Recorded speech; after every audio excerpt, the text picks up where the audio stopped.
मैं शशि भूषण मिश्रा आप लोगों के पसंदीदा चैनल एकलव्य एकेडमी में एक बार फिर स्वागत करता हूं।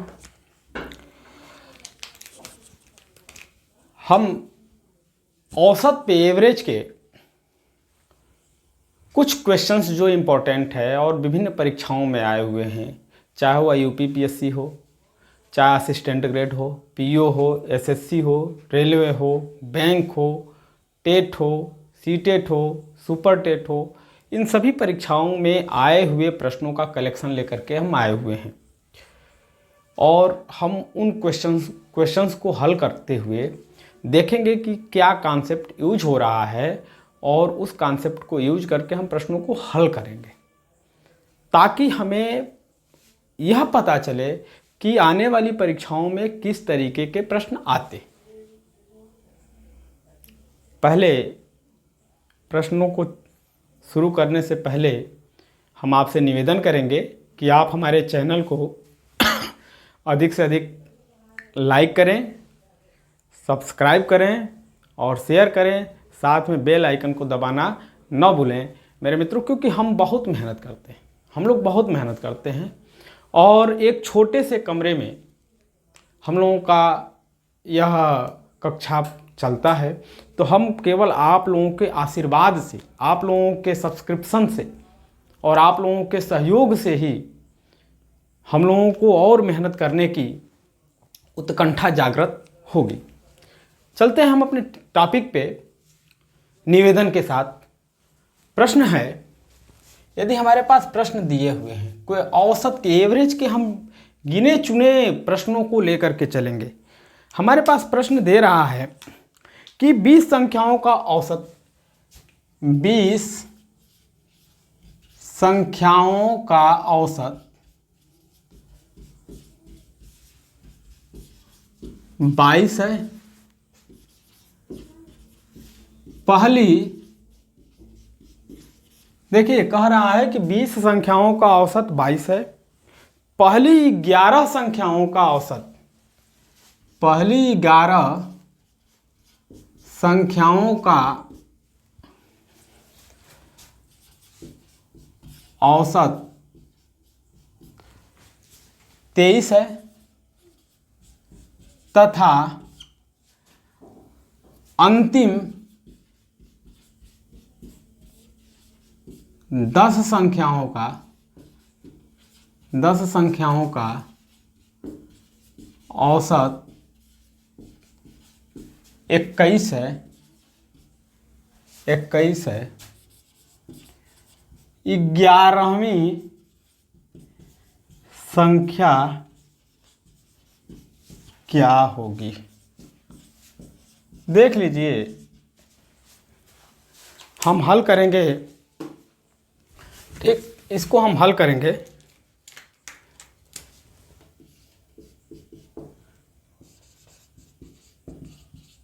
हल कर पहले हम प्रश्नों को हल करने से पहले हम बारीकी से अध्ययन करेंगे कि प्रश्न में हमारा दिया क्या है और पूछ क्या रहा है। देखेंगे कि प्रश्न में दिया क्या है। देने के लिए कह रहा है 20 संख्याओं का औसत 22 है, पहली 11 संख्याओं का औसत 23 है और अंतिम 10 संख्याओं का औसत 21 है। यानी कि 10 और 11, 21 संख्याओं का अलग अलग औसत दिया हुआ है और 20 संख्याओं का एक साथ दिया हुआ है औसत। तो उसमें 21 में से जो 11वीं संख्या हो रही है उसका वह मान पूछ रहा है, यानी 11वीं संख्या का वैल्यू क्या होगा। हमारे पास जो दिया हुआ 20 संख्याओं का औसत 22 है, तो 20 संख्याओं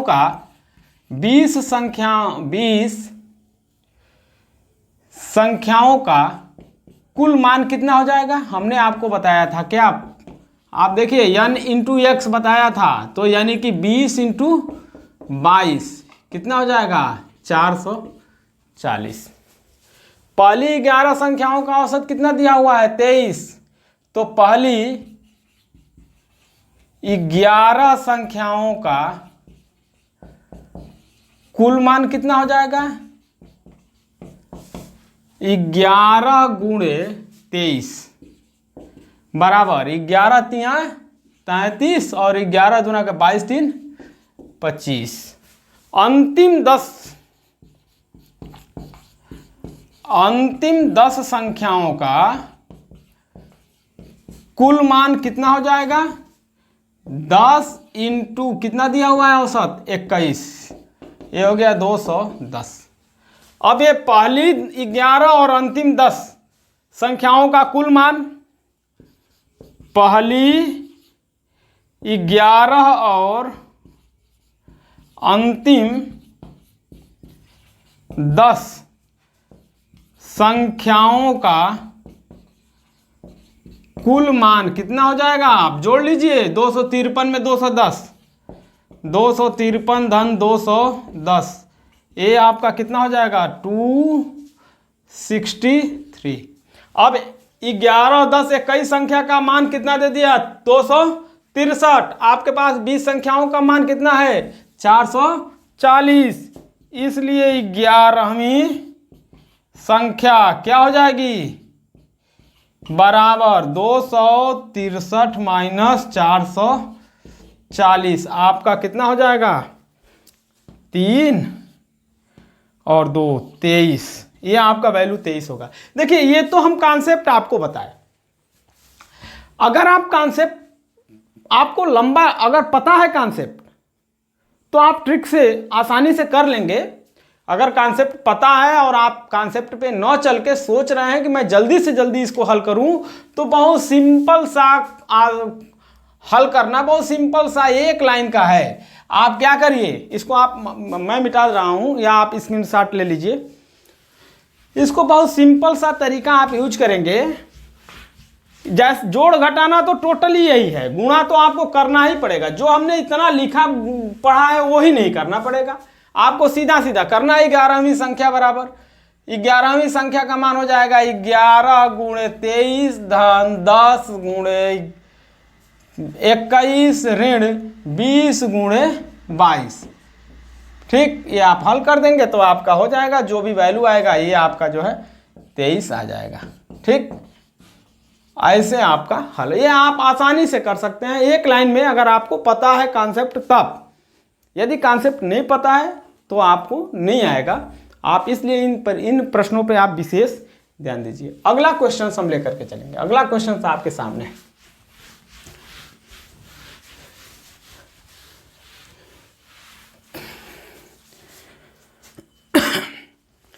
कह रहा है कि x और y का x और y का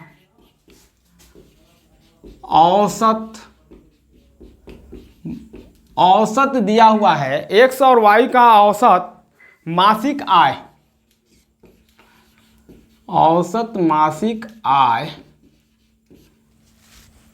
5050 रुपया तथा y और z का औसत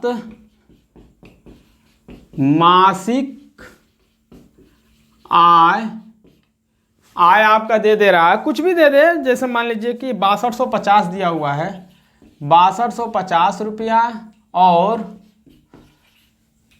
x तथा z का औसत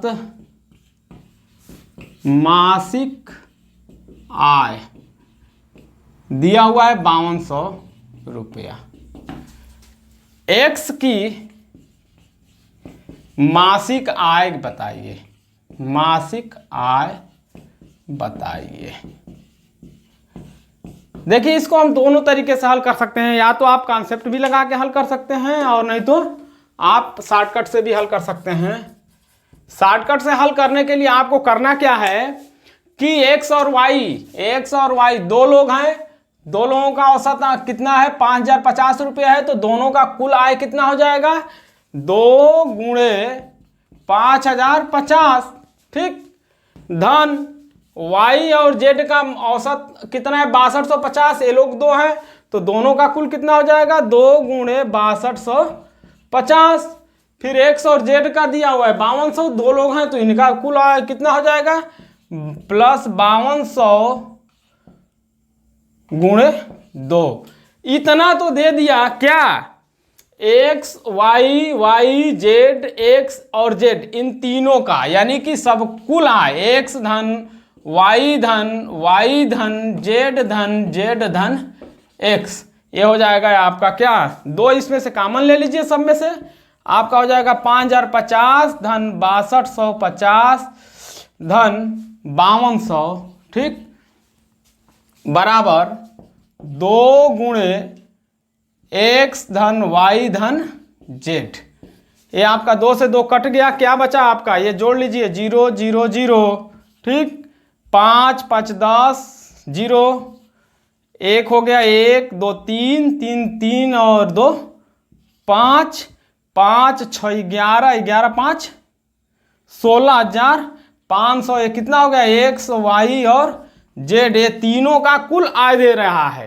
पूछ क्या रहा है, एक्स का, वाई और जेड का कुल आय कितना हो जाएगा, वाई और जेड का औसत आय जो है दे रहा है 6250, तो कुल आय कितना हो जाएगा, 6250 में 2 का गुणा कर देंगे, इसमें से घटा दीजिए, इसलिए एक्स का आय बराबर 16,500 माइनस 2 गुणे 6250, 16,500 माइनस कितना हो जाएगा, 2 0 0, 2 5 10, 2 2 4 1 5, 2 6 12,500, घटा देंगे कितना हो जाएगा, 4,000 रुपया।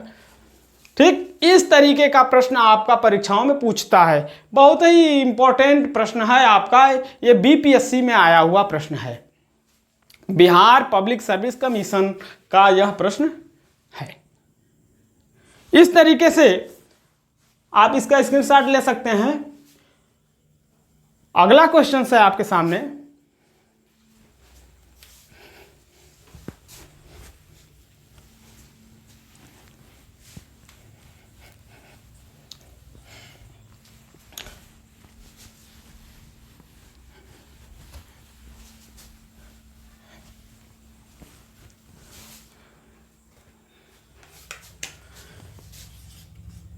अगला क्वेश्चन आपके सामने दे रहा है कि गणित के 5 विद्यार्थियों का औसत प्राप्तांक 50 पाया गया। गणित के 5 विद्यार्थियों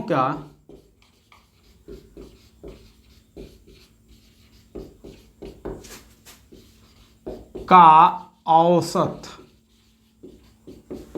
प्राप्तांक 50 पाया गया। बाद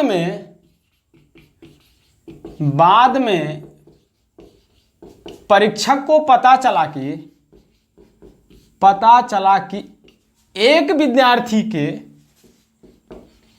एक गणित के 5 विद्यार्थियों,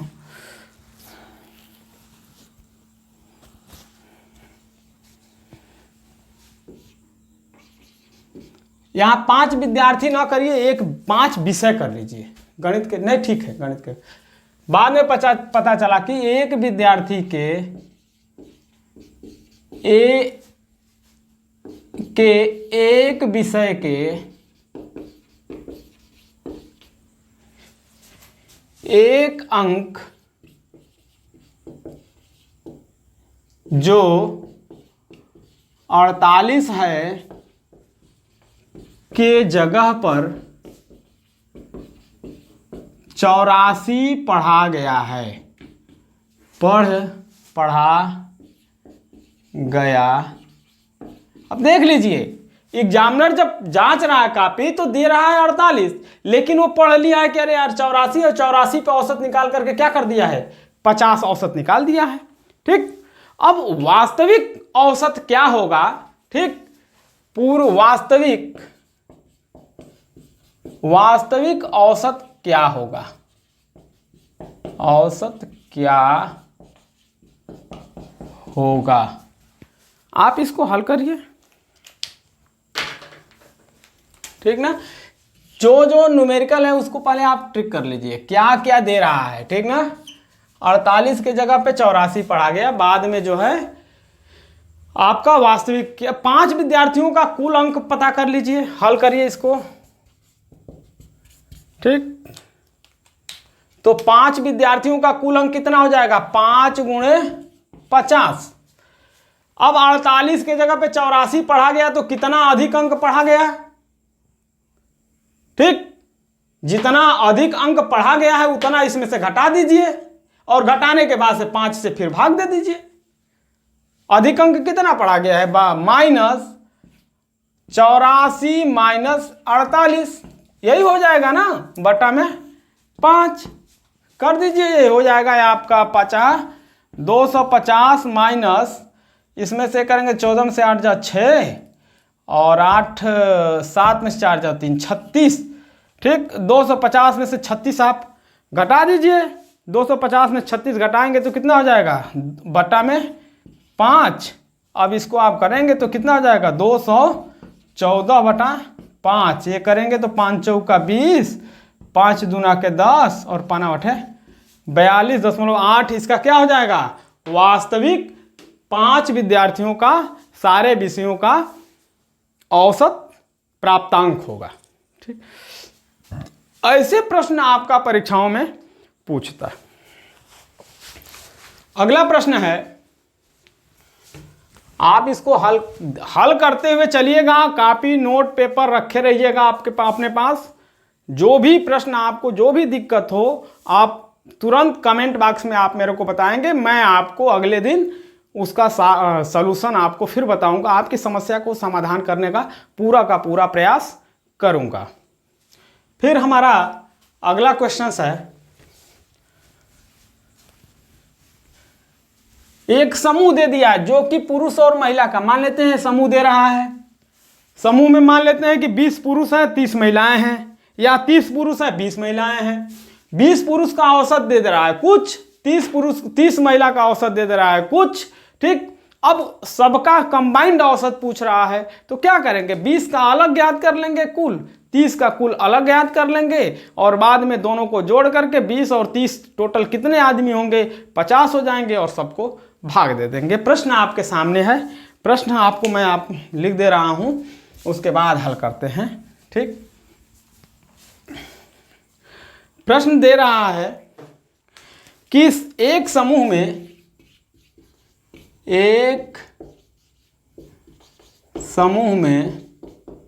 20 पुरुष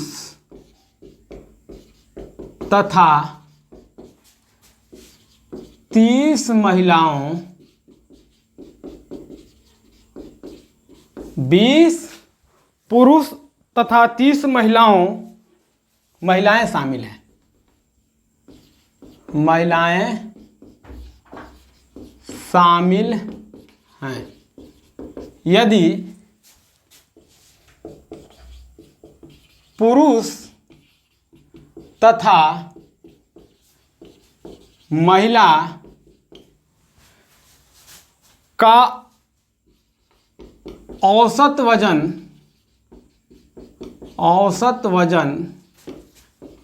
क्रमशः अलग, क्रमशः का मतलब हो गया कि अब देखिए जैसे हमने लिख दिया पुरुष महिला, तो सबसे जो हम क्रमशः लिख रहे हैं तो उसमें जो पहला अंक होगा वह पुरुष का होगा, जो दूसरा अंक होगा वह महिला का होगा। ठीक ना? तो क्रमशः 75 किलोग्राम तथा 50 किलोग्राम है, 50 किलोग्राम है पुरुष तथा, ठीक, या समूह का पूछ सकते हैं। पुरुष तथा महिला का मतलब कुछ नहीं, समूह यहां कर लीजिए। समूह का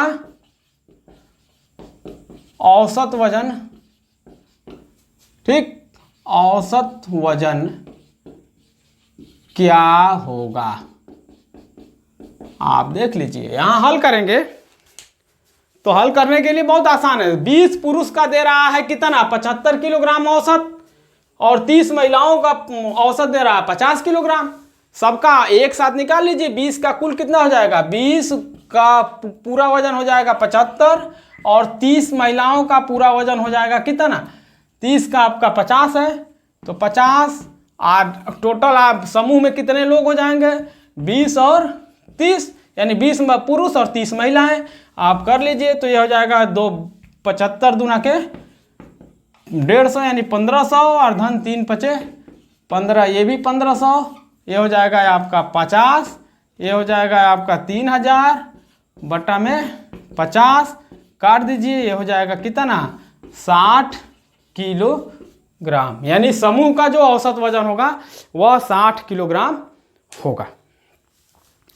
अब देखिए, इस तरीके के प्रश्न पूछते हैं आपके सामने परीक्षाओं में। ऐसे प्रश्नों को ज़्यादा से ज़्यादा हल किया जाता है और ऐसे प्रश्न ज़्यादा से ज़्यादा आते हैं।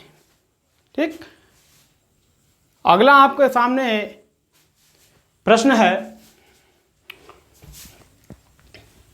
अब थोड़ा सा यह प्रश्न जो हम आपको बताएंगे, अगला प्रश्न, वह थोड़ा सा टिपिकल है, यानी आपको बहुत कठिन नहीं है, केवल प्रश्न को समझना है। यदि आप प्रश्न समझ गए, हल करना बहुत कठिन नहीं है। मान लेते हैं आपके सामने जो प्रश्न दे रहा है, हम उस प्रश्न को लेकर के चलते हैं। 8 प्रौढ़ हैं और कुछ नाबालिग हैं। नाबालिगों की संख्या यहां नहीं दे रहा है, 8 प्रौढ़ और कुछ नाबालिगों का औसत हमारे पास दे दिया। ठीक, 8 प्रौढ़ और कुछ नाबालिगों का औसत आय। ठीक, औसत जो है, औसत आय नहीं, नाबालिगों के औसत आय मत जाइए, क्योंकि नाबालिग औसत नहीं आएंगे। और नाबालिगों का औसत खपत कर लीजिए, वो जो खपत। ठीक, प्रति व्यक्ति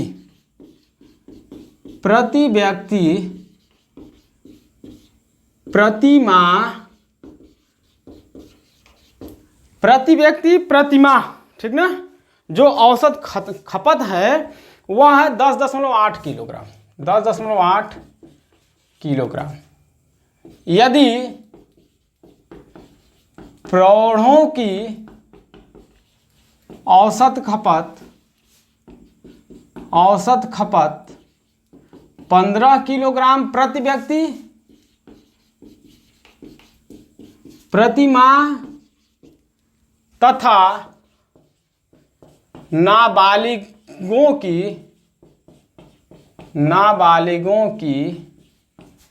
औसत खपत ठीक 6 किलोग्राम प्रति व्यक्ति प्रति माह हो, तो नाबालिगों की संख्या ज्ञात करिए। प्रश्न यही है, क्योंकि आज अब कुछ दे दिया तो नाबालिगों की संख्या क्या होगी।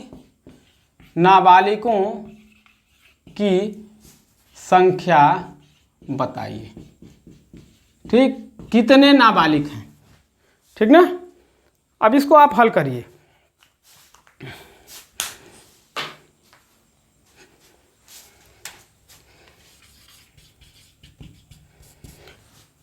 अब देखिए, 8 प्रौढ़ और कुछ नाबालिग, नाबालिगों की संख्या मान लेते हैं।